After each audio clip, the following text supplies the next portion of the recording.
महाभारत सिर्फ युद्ध की कहानी नहीं थी। यह रिश्तों, त्याग, अहंकार, प्रेम और दर्द की भी कहानी थी। इस युद्ध में कई योद्धा मारे गए, कई राजवंश खत्म हो गए, लेकिन एक स्त्री ऐसी थी जिसने युद्ध शुरू होने से पहले ही अपना जीवन अंधकार में डाल दिया था। वो थी गांधारी।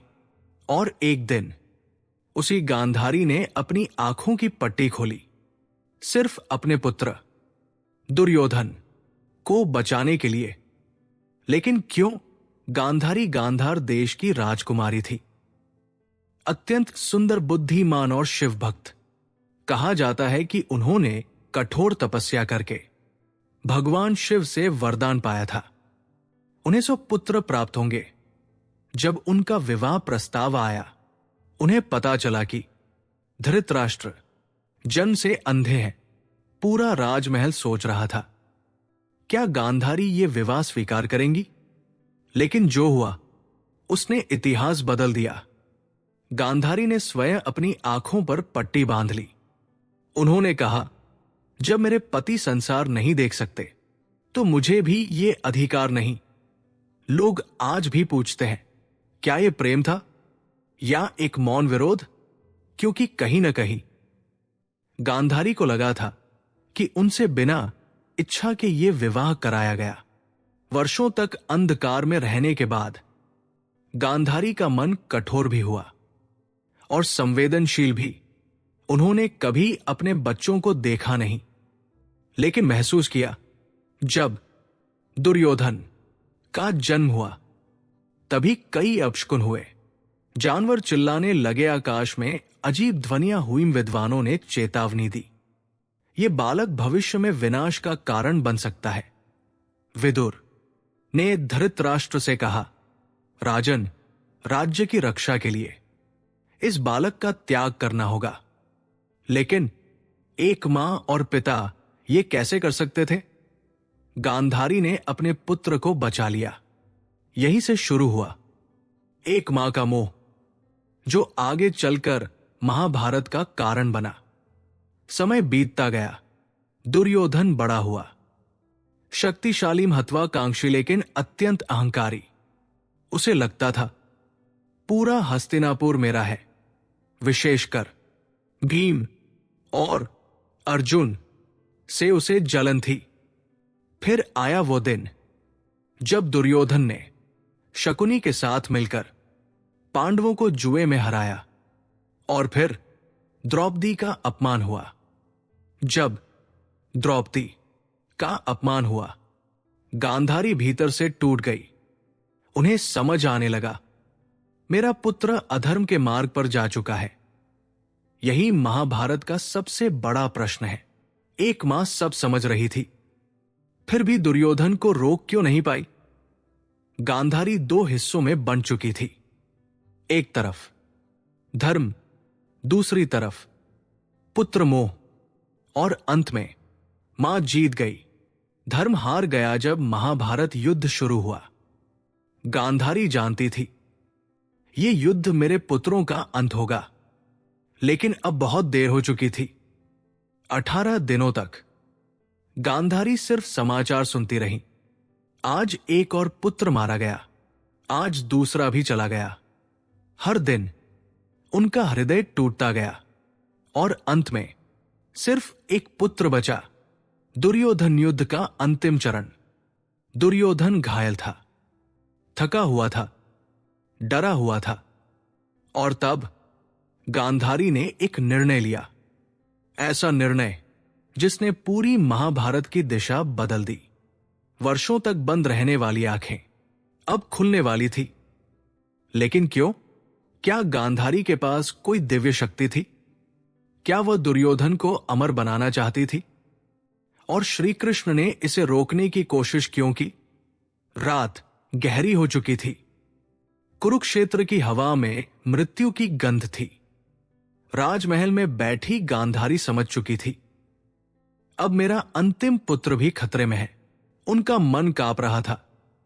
कल्पना कीजिए, एक ऐसी मां जिसने कभी अपने बच्चों को देखा नहीं, सिर्फ छू कर पहचाना, आवाज से प्रेम किया, और अब उसके 99 पुत्र मर चुके थे। बहुत कम लोग जानते थे, वर्षों तक आंखों पर पट्टी बांधकर रहने से गांधारी के भीतर एक अद्भुत तपशक्ति जाग चुकी थी। उन्होंने वर्षों तक अंधकार साहपने सुख त्यागे एक ठोस संयम रखा, और यही तप उनकी आंखों में दिव्य शक्ति बनकर जमा हो गया। कहा जाता है, अगर गांधारी अपनी आंखों से किसी वस्तु को देख ले तो वो वज्र जैसी कठोर हो सकती थी। ये कोई साधारण शक्ति नहीं थी, ये तप, त्याग और ऊर्जा का परिणाम था। गांधारी ने निर्णय लिया, मैं अपने पुत्र को बचाऊंगी। उन्होंने दुर्योधन को संदेश भेजा, पुत्र, कल सुबह स्नान करके बिना वस्त्र पहने मेरे सामने आना। दुर्योधन चौंक गया, माता मुझे इस अवस्था में क्यों बुला रही है? लेकिन उसे अपनी मां पर विश्वास था। अगली सुबह दुर्योधन स्नान करके गांधारी के कक्ष की ओर बढ़ा। उसके मन में कई प्रश्न थे। तभी मार्ग में उसे मिले भगवान श्री कृष्ण। कृष्ण मुस्कुरा रहे थे, लेकिन उनकी आंखों में गहरी समझ थी। कृष्ण जान गए गांधारी क्या करने जा रही है। अगर दुर्योधन पूरी तरह निर्वस्त्र होकर गांधारी के सामने गया तो उसका शरीर अभेद्य हो जाएगा, फिर उसे कोई नहीं मार पाएगा। कृष्ण ने सहज स्वर में पूछा, दुर्योधन, कहां जा रहे हो?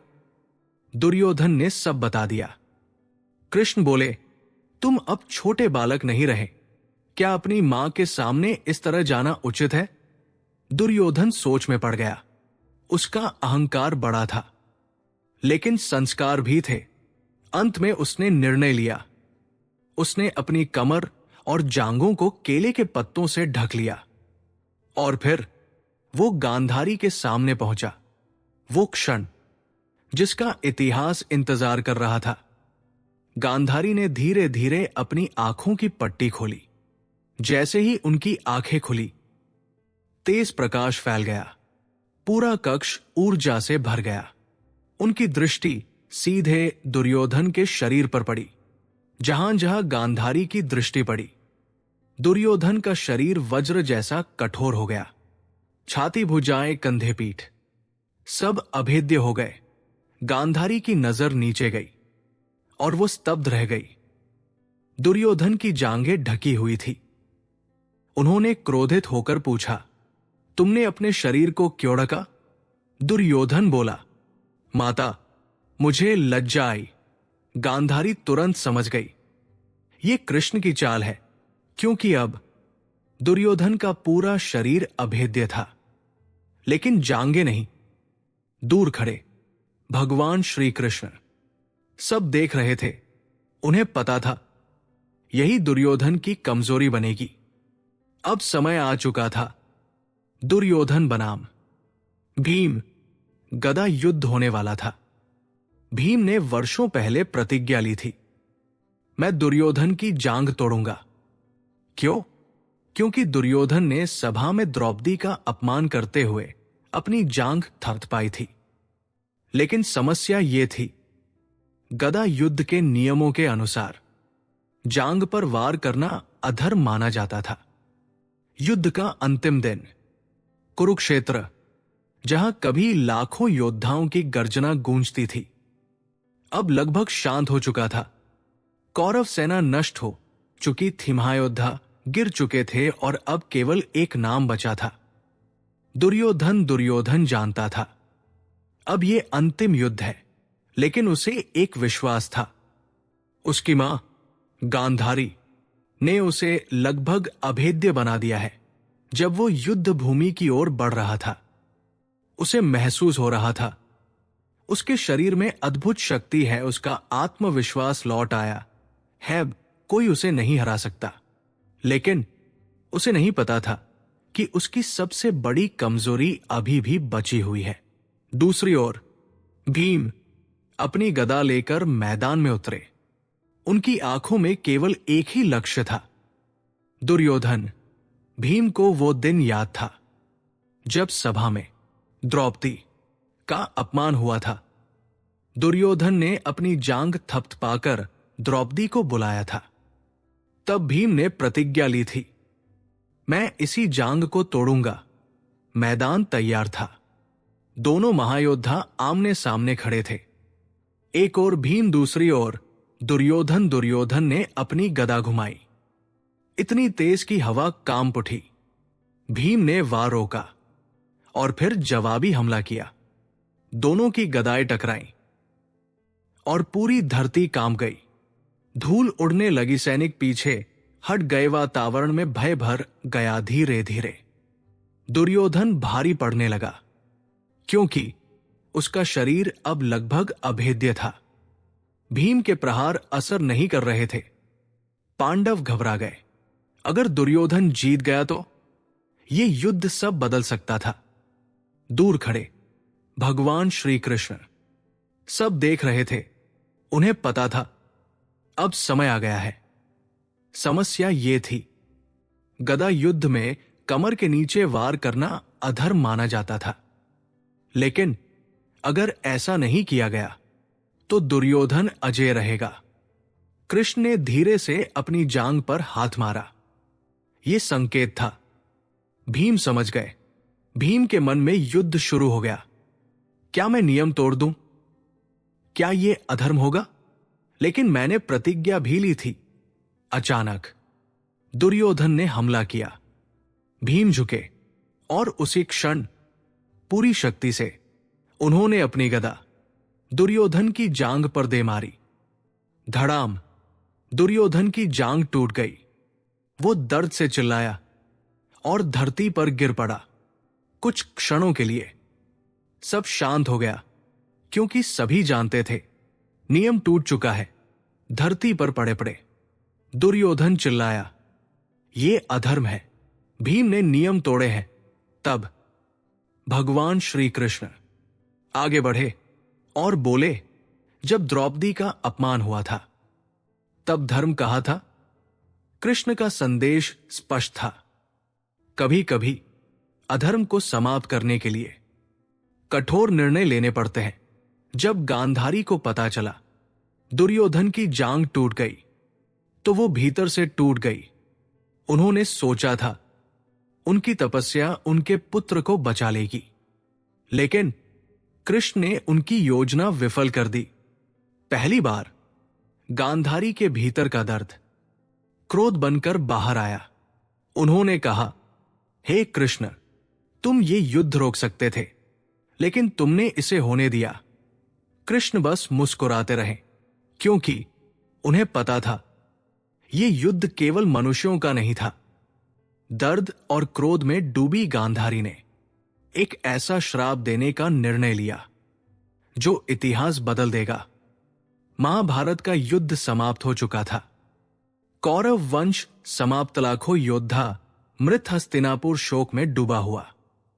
लेकिन सबसे गहरा अंधकार था एक मां के हृदय में।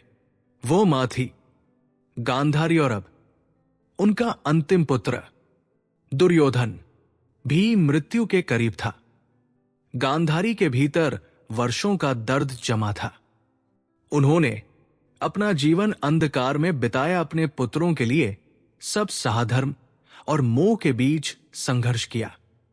लेकिन अंत में सब कुछ छिन गया। तभी वहां पहुंचे भगवान श्री कृष्ण। उनका चेहरा शांत था, लेकिन गांधारी के भीतर तूफान उठ चुका था। उन्होंने क्रोध से कहा, हे कृष्ण, तुम चाहते तो ये युद्ध रोक सकते थे। गांधारी की आवाज कांप रही थी। तुम सर्वशक्तिमान थे, तुम्हें सब पता था, फिर भी तुमने मेरे पुत्रों को मरने दिया।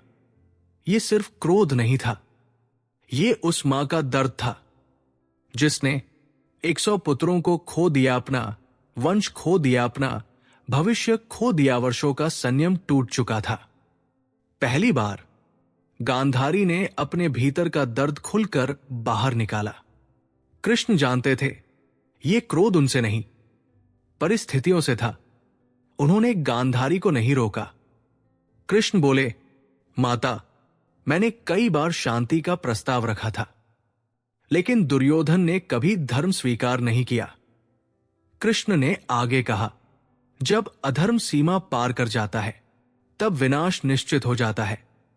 उस समय गांधारी सिर्फ एक मां थी और मां के लिए धर्म, राजनीति, न्याय सब छोटा पड़ जाता है जब उसका पुत्र मर रहा हो। गांधारी ने अपनी मुट्ठियां भींच ली। उनकी तपस्या की ऊर्जा अब क्रोध में बदल चुकी थी। उन्होंने कहा, हे कृष्ण, जैसे मेरा वंश नष्ट हुआ है वैसे ही एक दिन तुम्हारा यादव वंश भी नष्ट होगा। जैसे ही श्राप दिया गया, हवा तेज हो गई, वातावरण भारी हो गया, सब स्तब्ध रह गए, क्योंकि यह श्राप किसी साधारण स्त्री का नहीं था। ये एक तपस्विनी मां का श्राप था। सभा में मौजूद लोग डर गए। क्या सच में कृष्ण को श्राप लग सकता है? लेकिन आश्चर्य की बात, भगवान श्री कृष्ण मुस्कुराते रहे, क्योंकि उन्हें पहले से पता था कि यादव वंश का अंत होना ही है। कृष्ण जानते थे पृथ्वी पर उनका कार्य पूरा हो चुका है। अधर्म का अंत हो गया, धर्म स्थापित हो गया। अब द्वापर युग समाप्त होने वाला था। समय के साथ यादव वंश भी अत्यधिक शक्तिशाली और अहंकारी हो चुका था। और इतिहास का नियम है, जहां अहंकार बढ़ता है वहां विनाश निश्चित हो जाता है। कृष्ण बोले, माता, आपका श्राप सत्य होगा, क्योंकि कोई भी भगवान को श्राप स्वीकार करते नहीं देखता। लेकिन कृष्ण अलग थे। उन्होंने समझाया, जो जन्म लेता है उसका अंत निश्चित है। वंश, शक्ति, साम्राज्य सब समय के आगे मिट जाते हैं। श्राप देने के बाद गांधारी शांत होने लगी। अब उन्हें एहसास हुआ, उन्होंने क्रोध में बहुत बड़ा श्राप दे दिया। उन्होंने कृष्ण की ओर देखा और उनकी आंखों में पहली बार फिर करुणा आई। कृष्ण ने गांधारी को प्रणाम किया, क्योंकि वो जानते थे कि उनका दर्द वास्तविक था। महाभारत समाप्त हो चुका था, लेकिन श्राप शुरू हो चुका था। समय आगे बढ़ रहा था और एक नया विनाश भविष्य में प्रतीक्षा कर रहा था। यादव वंश का विनाश। कुरुक्षेत्र का युद्ध समाप्त हो चुका था। हस्तिनापुर में शांति लौट आई थी। पांडव राज्य संभाल रहे थे। धर्म की स्थापना हो चुकी थी। लेकिन समय के गर्भ में एक और विनाश छिपा हुआ था। वो था यादव वंश का अंत, और इसकी शुरुआत हो चुकी थी। गांधारी के श्राप से दूर द्वारका में यादव वंश वैभव के शिखर पर था।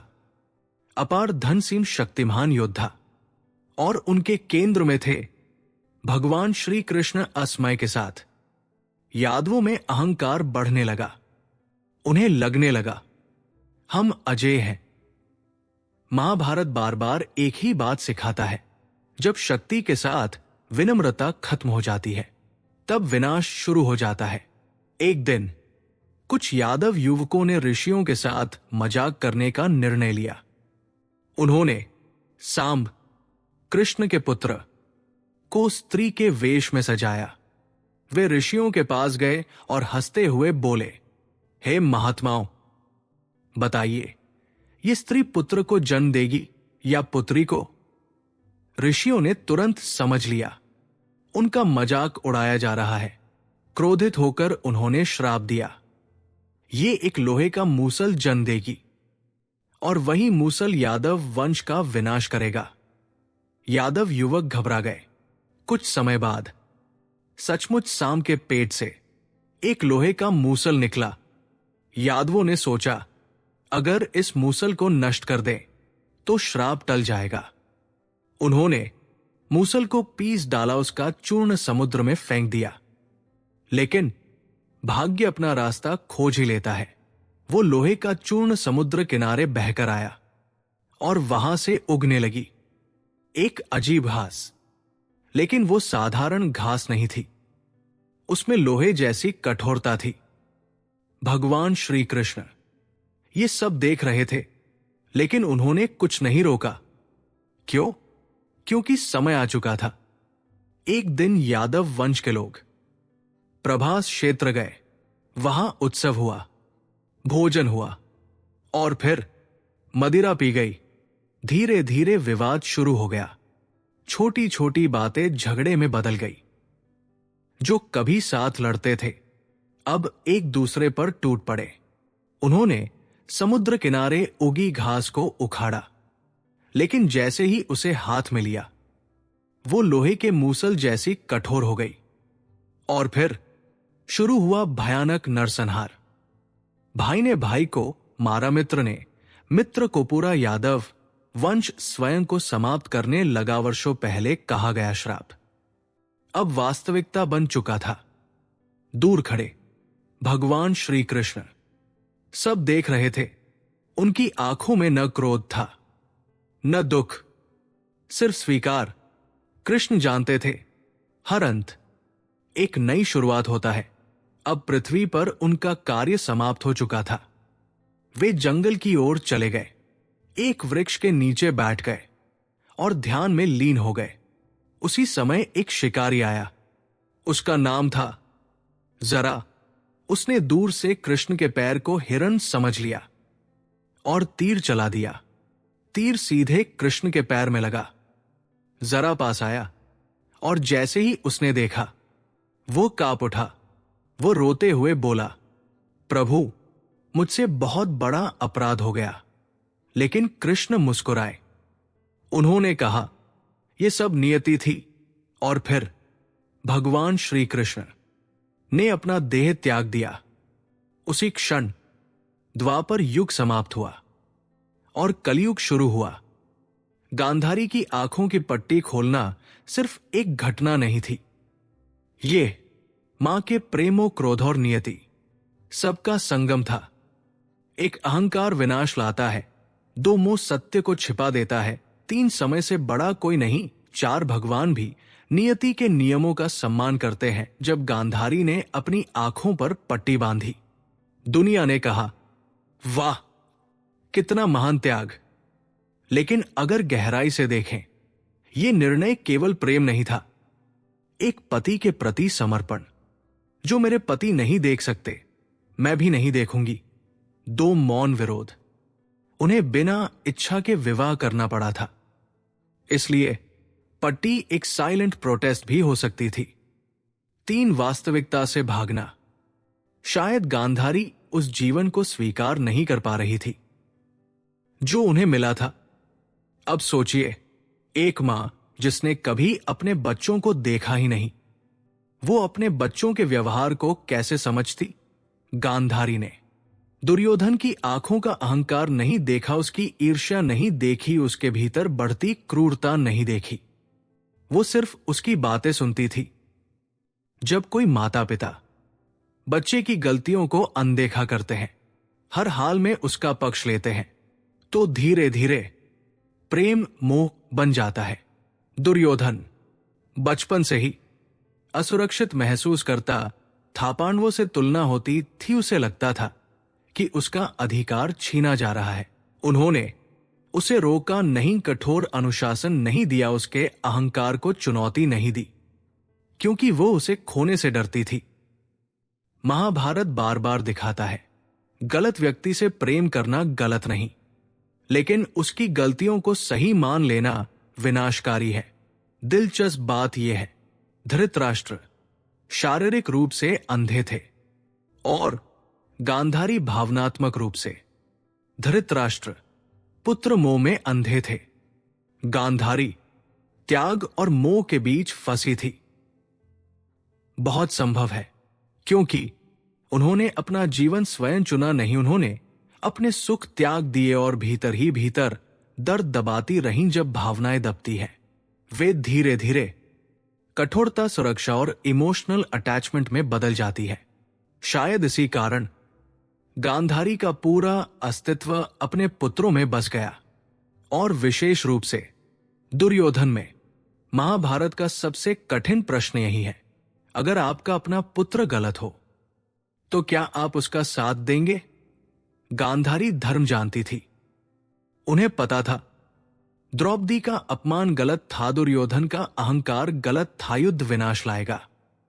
फिर भी वो निर्णायक कदम नहीं उठा पाई, क्योंकि ज्ञान और भावना हमेशा एक जैसे काम नहीं करते। जब बात अपने बच्चे की आती है, तब न्याय कमजोर पड़ जाता है, तर्क हार जाता है और प्रेम निर्णय लेने लगता है। अब उस दृश्य को फिर से सोचिए। वर्षों तक बंद आंखें अचानक खुलती है। सिर्फ पुत्र को बचाने के लिए था। एक मां का अंतिम प्रयास। गांधारी का प्रेम शक्तिशाली था, लेकिन समय, कर्म और नियति उससे भी बड़े थे। आज भी कई माता पिता बच्चों की गलतियां छुपाते हैं, उन्हें कभी ना नहीं कहते, हर हाल में उनका बचाव करते हैं, और धीरे धीरे वही बच्चे वास्तविकता से कटने लगते हैं। महाभारत हमें सिखाता है, प्रेम जरूरी है, लेकिन अंधा प्रेम खतरनाक है। नहीं, वो एक दुखद पात्र थी, एक ऐसी स्त्री जिसने त्याग किया लेकिन संतुलन खो दिया, जिसने प्रेम किया लेकिन सही समय पर कठोर नहीं बन सकी, क्योंकि वो पूर्ण नहीं थी, वो इंसानी थी, और यही उन्हें वास्तविक बनाता है।